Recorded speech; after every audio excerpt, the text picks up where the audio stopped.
Mixed reviews வந்து எனக்கு okay தான். எனக்கு எனக்கு என்னன்னா மிக்ஸ்ட் ரிவ்யூஸ் இருக்கிறனால, ஆடியன்ஸ் இப்படி யோசிக்கணும். மிக்ஸ்ட் ரிவ்யூஸ் சரி அப்புறம் பார்த்துக்கலாம்னு யோசிக்காம, மிக்ஸ்ட் ரிவ்யூஸ் சரி நான் போய் பார்த்து முடிவு பண்ணிக்கிறேன்னு யோசிக்கலான்றது தான்.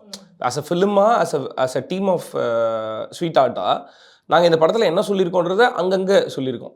ஸோ இந்த படம் இத பத்தி தான் பேசுதுன்றதையும் நாங்க வெளில சொல்லிட்டோம். ஸோ அந்த படத்துல இருக்க விஷயம் என்னன்றத சொல்லிட்டோம். அந்த படம் என்ன மூட்ல இருக்குன்றதையும் சொல்லிட்டோம். ஸோ அது கண்டிப்பா உங்கள டிசப்பாயிண்ட் பண்ணாது. என்ன பொறுத்தளவு இந்த படம் ஜாலியா உங்கள ஒரு மாரி எங்கேஜிங்கா, ஹேப்பியா, சிரிச்ச முகமா நீங்க ஜாலியா பார்த்துட்டு இருக்கலாம். விச் மீன்ஸ் இந்த காமெடி எல்லாம் என்ஜாய் பண்ணி நல்லா சிரிச்சு பார்த்துட்டு வரலாம். கடைசியில சொல்லியிருக்க விஷயம் ரொம்ப ஸ்ட்ராங்கா, ரொம்ப நல்ல விஷயத்த பத்தி பேசியிருக்கோம்.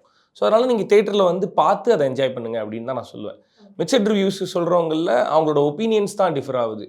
ஐ மீன் இது இப்படி பண்ணியிருக்கலாம், நான் லீனியரை நீங்க மாத்திருக்கலாம் அப்படின்னு தான் சொல்றாங்களே தவிர, இது ஒர்க் ஆகல, இது நல்லா இல்ல அப்படின்னு சொல்லல.